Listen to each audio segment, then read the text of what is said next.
Glória a Deus, queridos. Estamos aqui para a segunda mensagem de hoje, sobre o tema cegueira espiritual, que está em Mateus 23, verso 17. Então vamos ter cuidado com aquilo que a gente não enxerga, não quer enxergar como obrigatoriedade para todo aquele que quer dizer que é servo de Deus. Deus não vai aceitar. Se você viver igual aos fariseus, você vai pagar um preço muito alto, como Jesus disse aqui, né? Por isso sofrereis mais rigoroso juízo. Mateus 23, 14. Então, irmão, é aquele mesmo texto, né, de Lucas 12, 48, que Jesus diz: a quem mais for dado, mais será cobrado. Então, cuidado você que quer ser líder, cuidado você que quer ser missionário, pregador, pastor, pastora, apóstolo, ou presidente de igreja, ou você que está se dedicando aí nos cursos de teologia. Cuidado, cuidado. Não que Deus não quer que você seja, não é isso, mas para que você não seja jamais igual aos fariseus, porque quanto mais você receber, né, do homem ou de Deus para usar como servo de Deus, você vai ter que pagar um preço alto. Por isso, aqui diz: você vai receber mais rigoroso juízo. Então, ou melhor, Deus nunca vai julgar um membro da igreja que foi enganado a vida inteira, mentido, né, igual aos que enganam, porque estão cegos, mas são perversos, são malvados, e por essa maldade eles querem só o dinheiro das pessoas, né, e não querem ensinar a verdade, viver a verdade, não se preocupam com as pessoas, com a verdade. Eles querem o dinheiro, quero meu salário, o que interessa é R$1 bilhão que eu vou receber, problema meu, quero nem saber. Até porque muitos deles não acreditam no inferno, irmão. Muitos deles acham que só porque eles estão ali na liderança, Deus é obrigado a levar eles para o céu, e não existe isso, tá bom? O inferno é para todos. Te lembra que Lúcifer foi o primeiro a inaugurar o inferno, tá? Que era líder do céu, de muita coisa lá no céu, o anjo perfeito, querubim quer dizer líder de das áreas dos pilotões de Deus lá do céu, dos exércitos celestiais. E mesmo assim, ele é o primeiro a estar no inferno, como diz a Bíblia em 2 Pedro 2,4 em diante, diz: se Deus não poupou os anjos que pecaram e trancou eles nas cadeias da escuridão, ficando reservadas para o dia do julgamento. Então eles estão em cadeias eternas, presos em prisões, no fogo, né, no inferno. Então muitos pregam logo desfazendo, pegam uma tradução da Bíblia que não existe isso, aí fica mentindo, usando uma tradução que ele sabe que está errada, e aí o que ele faz? Ele usa de propósito uma tradução bíblica que não existe essas expressões, que é para enganar, para poder a pessoa nunca descobrir que ele é um fariseu, mas quando ele morrer ele vai pagar por isso. Cuidado com isso. Eu quero falar sobre isso. Ele chama ele de insensato. Querido, essa palavra insensato também é a mesma tradução para o termo falado por Jesus em Mateus 25, 1 ao 13, sobre as 10 virgens. Então, a palavra, as 10 virgens, diz que 5 eram insensatas e 5 eram sensatas, que outra tradução é prudente, é sábia, é louca. Então essas expressões, elas estão atreladas uma na outra, tá bom? Os que têm sabedoria já estão salvos, diz Mateus 25, 13. As sábias ele vai levar para o céu. Mas as que eram loucas, que em outra tradução é nesse, quer dizer ignorante, mas também outra tradução que chama de insensato, ou melhor, não tem sensatez, não tem sabedoria, ou melhor, não sabe a verdade do mundo espiritual, não sabe a verdadeira doutrina e não aplica na sua vida, então Jesus vai dizer quando elas baterem lá, abre a porta. Ele diz, não te conheço. E ele não vai levar elas para o céu. E depois vai ter a maior de todas as tribulações, como o mundo nunca viu. O Senhor está tendo enchente, seca, morte, perseguição, doença, que o mundo nunca viu, agora vai ver de maneira pior, milhões de vezes pior, depois da volta de Jesus. Que a Bíblia diz que Jesus vai entregar a terra para Satanás. Jesus vai mandar todos os demônios da terra, os piores que tem lá, sair para o inferno.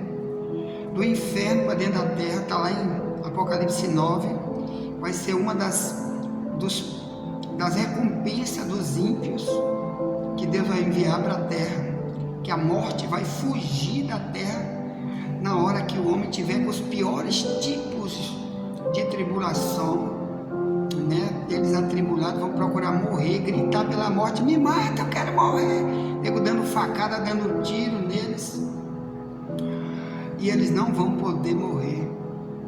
É uma das maneiras de Deus fazer eles pagar no inferno na terra, porque no inferno lá dentro, o inferno é pior.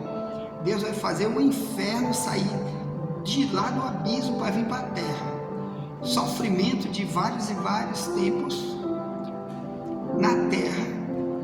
Eles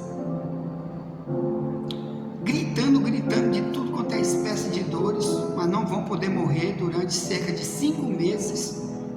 Vai ser o inferno na terra, depois vai ser o inferno eterno lá com Satanás no Apocalipse 20, 10 ao 15, morada eterna. Por isso nós estamos pregando, para você se arrepender antes, para você largar isso.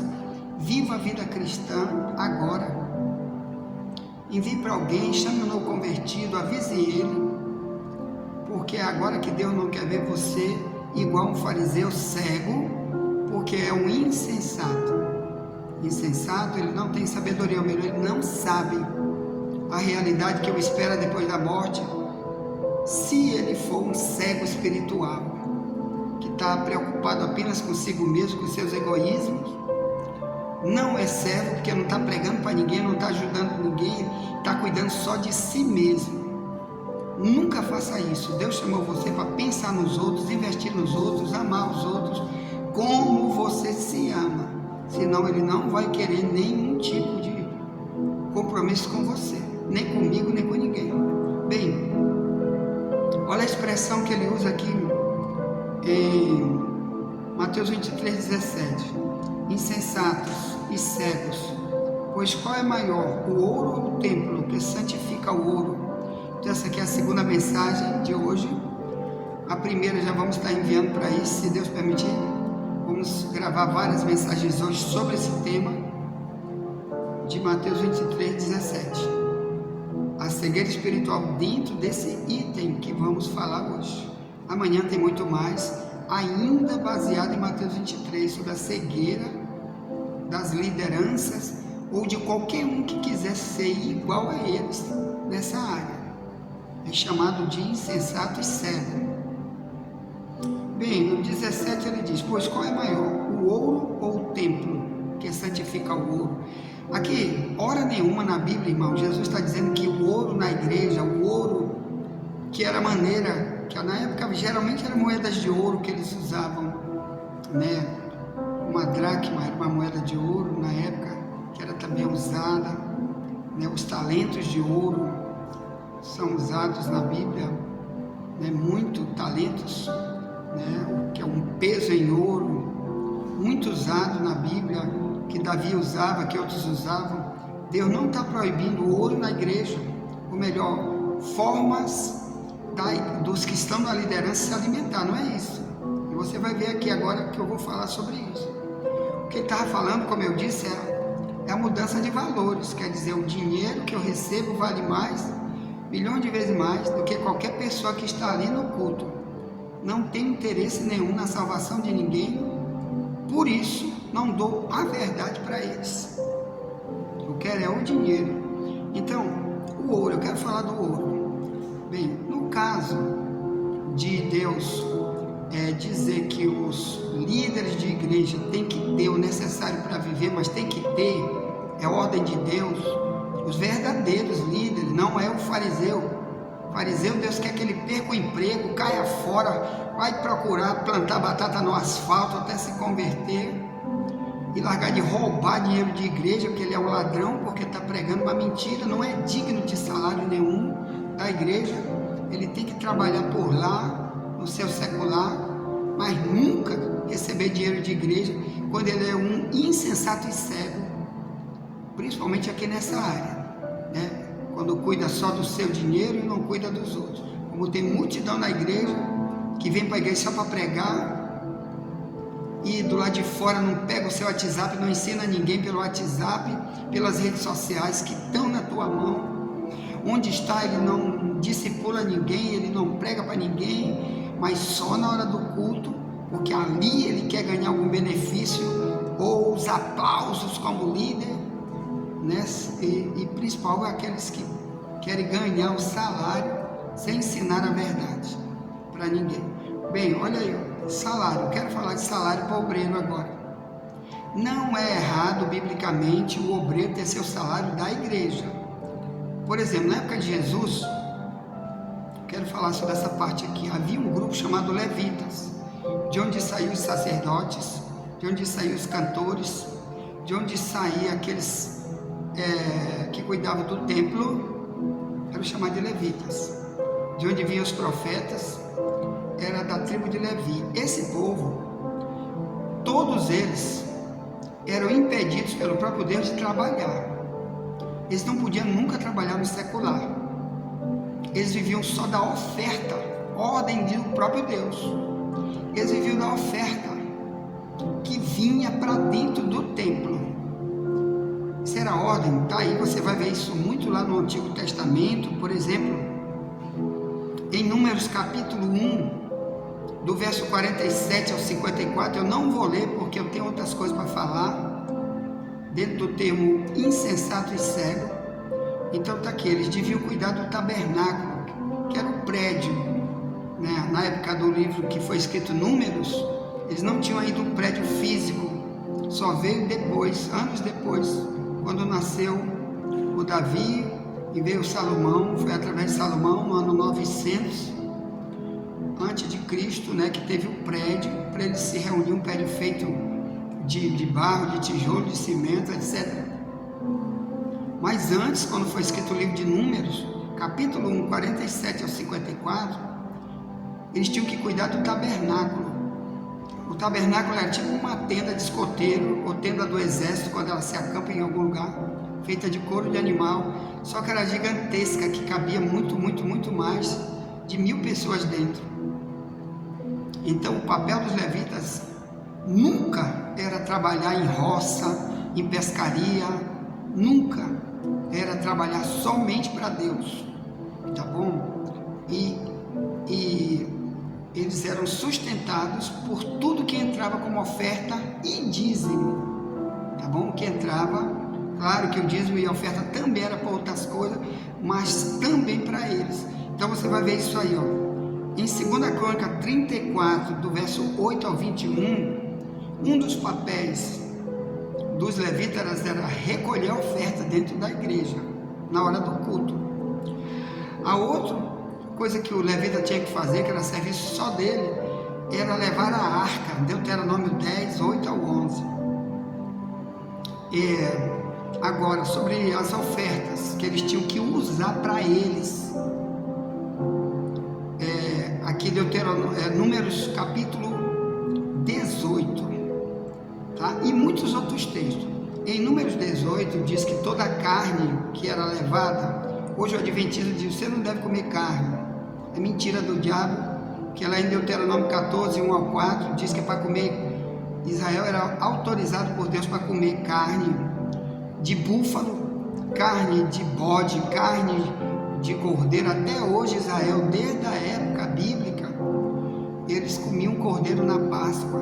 Cordeiro é o que? Um carneirinho, né? Então era para comer carne de vaca comum, de boi comum, Deuteronômio 14. Então isso era levado como oferta para o templo, para os sacrifícios, e uma parte dessa carne era era dado para os levitas. Não é nenhuma parte da carne, era o melhor da carne. Era dado para os levitas. Então, quero que você estude aí, bem calmamente, para você entender isso. Números 18, o verso 19, o verso 11, e tem muitos outros versículos no Antigo Testamento, que diz que Deus mandava o povo alimentar seus líderes com as ofertas e dízimos, principalmente quando levava comida, algo de comer, tá bem? E etc. E no Novo Testamento, lá em Gálatas 6, no verso 6, Paulo diz: aquele que é instruído na palavra, reparta de todos os seus bens com aquele que o instrui, todos os bens. Não é negócio de 10 centavos nem 10%, é muito mais. Por isso que essa palavra dízimo no Novo Testamento aparece muito pouco na vida cristã do Novo Testamento, porque eles davam era tudo. Você vai ver o final de Atos 2, eles vendiam suas fazendas, entregavam para os apóstolos, e os apóstolos dividiam para quem tinha necessidade. Também ao final de Atos 4. E os líderes, Paulo diz que quem ensina a verdade e abandonou tudo para ensinar a verdade, né, gastava o tempo, né, quem estava ouvindo e quem se beneficiava dessas verdades que estavam sendo ensinadas através desse tipo de obreiro, não de obreiro fariseu, esses tinham que ser tudo que o povo tinha que dividir com eles. Hoje eu sei que se você falar isso numa igreja, eles vão chamar você de bandido, de ladrão, mas esse é o cristianismo, a tua parte como servo, tá bom? Então, ofertar. Aqui também, por isso Jesus disse em Mateus 10, verso 10, ele disse para os discípulos, quando saíssem para pregar, eles não leve ouro junto com vocês, não leve nada com vocês, de dinheiro, de nada, porque digno é o obreiro do seu salário, porque em qualquer lugar onde vocês chegarem, eles vão alimentar vocês, entendeu? Também em 1 Coríntios 9, 14, Paulo diz: aquele que anuncia o Evangelho deve viver do Evangelho, que é a minha tradução mais antiga, tá bom? Ferreira de Almeida, revista corrigida, que está mais perto do original.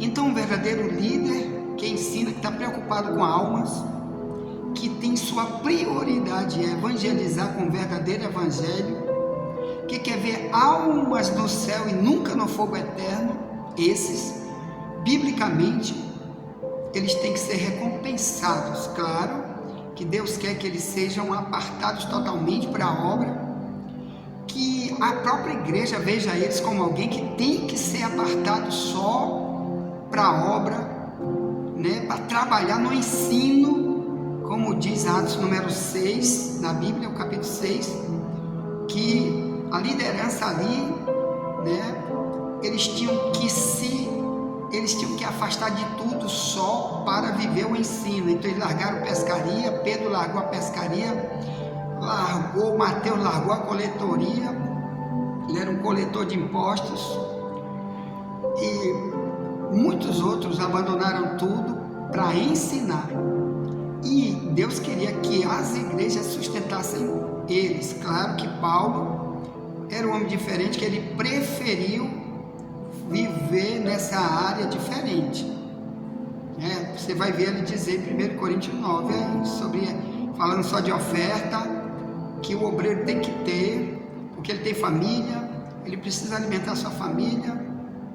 O próprio Pedro tinha uma mulher que andava com ele, a esposa dele. 1 Coríntios 9, verso 5, onde Pedro andava com sua esposa. Paulo não andava com a esposa porque ele não era casado. Ele decidiu ser solteiro para sempre, nunca se casar, só para estar na obra. Então Paulo, ele fazia duas coisas. Uma era, ele pregava o Evangelho, mas ele, para se sustentar, ele trabalhava, ele fazia tendas, tá bom? Então vamos lá. Então não é errado o ouro no templo, tá certo? Errado é o ouro só para a liderança e eles ficarem cada vez mais ricos, como estavam os fariseus, tá bom? Agora, é errado também você deixar seu líder sofrer e você não ajudar. Errado não é visão espiritual, você está cego quando não está enxergando os versículos da Bíblia ou evita estudar sobre isso, né? Você quer ter na tua casa o melhor, o bom e o melhor, mas você quer que seu líder, que ensina a verdade, morra sofrendo, que às vezes quer comprar um terno. Ó, como está isso aqui, eu tenho que ganhar um terno desse, eu tenho que ganhar uma camisa que não pode comprar porque eu não tenho dinheiro. Alguém precisa doar.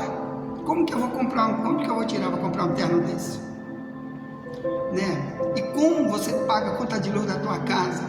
Como tu compra uma comida? Como que tu paga, por exemplo, viagem de um missionário? Quem que paga isso? Eu, por exemplo, viajo para Alcântara, para cá, uma semana lá, outra aqui. Quem que paga isso, irmão? Ninguém paga isso, entendeu? Até dos que estão aqui comigo no YouTube, na WhatsApp, coisa mais rara é alguém dizer: vou botar 10 reais aí no teu Pix. Mas o que a gente faz? A gente vai ter que passar o dia trabalhando, feito doido. Tem dia que eu vou me dormir e digo: Deus, eu não vou acordar de madrugada, Deus, hoje. Eu não quero acordar de madrugada, não deixa eu sair 2 horas da manhã de novo, como tenho feito. Porque eu estou muito cansado, Deus, é carregando. Lá em Alcântara, principalmente, quando a gente vai para lá, é assim. É capinando, é cavando o chão, trepando em árvore para fazer enxerto.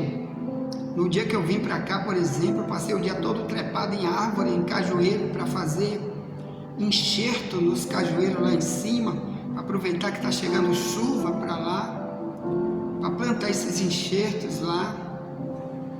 E a gente faz muito isso. E molhar a planta, que lá o calor está muito grande, não tem quem faça. Eu não tenho dinheiro para pagar uma pessoa para fazer em meu lugar. Eu tenho que abandonar tudo. Aí você chega na igreja e diz: irmão, vamos dizimar e ofertar. E o cara diz: é ladrão, esse pastor é ladrão. É ladrão que fala de dízimo e oferta.